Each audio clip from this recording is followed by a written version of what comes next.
Hello, in this video, I'll show you how to create your own Photoshop actions, and in case you want to learn how to create your own actions, and by the way, those that don't know actions are shortcuts that enable us to do particular steps or procedures when it comes to Photoshop. So in case you're interested in learning how to create the actions, this is a video for you. And by the way, I have a number of actions that I sell that are going to help you edit your photos faster when it comes to Photoshop. Let me first of all show you my actions right here in Photoshop. You can see I have a number of actions that are going to be either automatic or the usual kind of Photoshop actions to help you edit and retouch faster in Photoshop. So simply check the link in the video description to purchase my actions that are going to help you edit faster when it comes to Photoshop. So this video is about how to create your own Photoshop actions. So in order to create your own Photoshop actions, the very first step is just import any photo within or into your Photoshop. So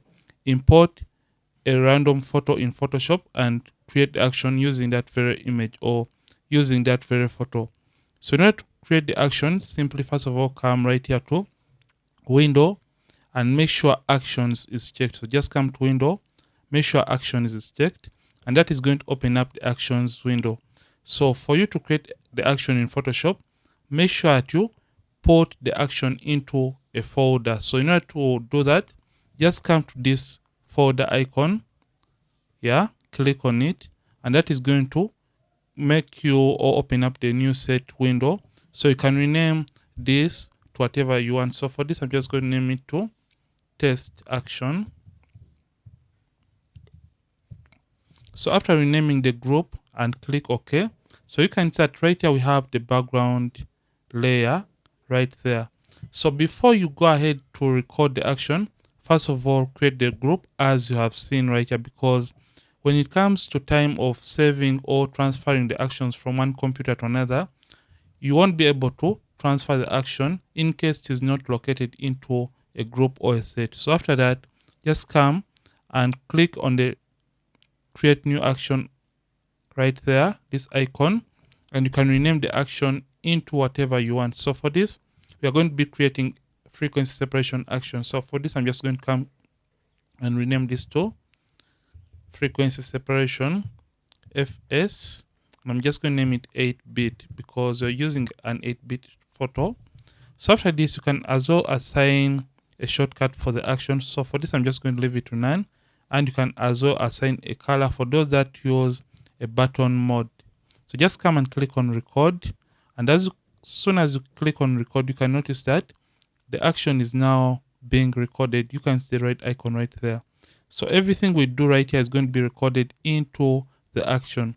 So for those that know frequency separation, remember frequency separation divides the image into the colors and textures. So just come to the background layer and create 2 copies from the background image.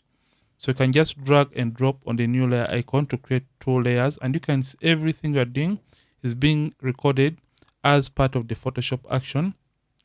So we can double click to rename this to low, or some people call it the color layer, and you can name this to high, or you can rename it to whatever you want. So for the low layer, it is for colors. For the high layer is for textures. Then just come to the low frequency layer, this middle layer, make sure it is selected, then turn off the texture or high frequency layer. Then you're going to come to filter, come to blur, come to Gaussian blur, and at this point you can put any random radius that you want. So the action is always going to stop at the point whereby you have to input manually the amount of radius of Gaussian blur that you want for every single image, because different photos have different levels of textures or details. So for this, I'm just going to put in a default. So I'm just going to put mine to 5. But remember, for frequency separation, this is a point whereby you only determine the amount of textures that you want to lose out in the image using the Gaussian blur. So I'm just going to take this down. So you can click on the skin area and you manually move this. Stop at the point whereby you are just starting to lose out on the skin details. So I'm just going to try to demonstrate for you this. So I'm just going to leave mine at 5 and click OK. But in order to be able to change this value later on for different images, just come on this stop icon, make sure you click on it, and you can see the action is always going to stop at this point, whereby we have to manually change the Gaussian blur radius. So you're basically going to come to the texture or the high frequency layer, select it, turn it on, come to image, come to apply image, then source is the name of the photo. Under layer, select the low layer, channel RGB, blending has to be set to subtract, scale is 2, offset 128, opacity 100%, preserve transparency and mask are not checked, make sure invert is not turned on, click OK, change the blend mode from normal and change it all the way down to linear light. Then after this, you can now come to the low frequency layer, make sure it is selected and create a new layer in between the high frequency layer and the low frequency layer. After doing that, we're going to select all the layers right here.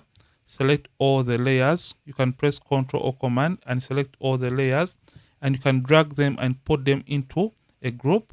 You can rename the group to whatever you want. So for this, we are creating an 8-bit action. So I'm just going to name it to FS 8-bit.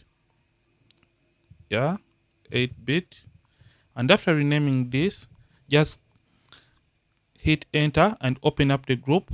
So just come and select the low frequency layer. So we just want the action, whenever we play it, it automatically opens up the group and selects the low frequency layer.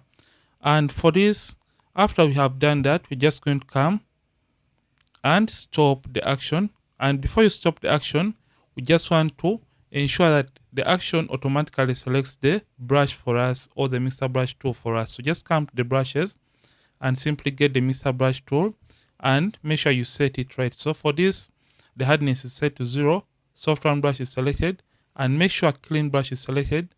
And this second option, that is clean brush after each stroke, is selected. The weight is 9%, load is 75%, mix is 90%, and flow is 100%. So after doing that, make sure sample all layers is not turned on or is not checked in this case. Make sure sample all layers is not checked.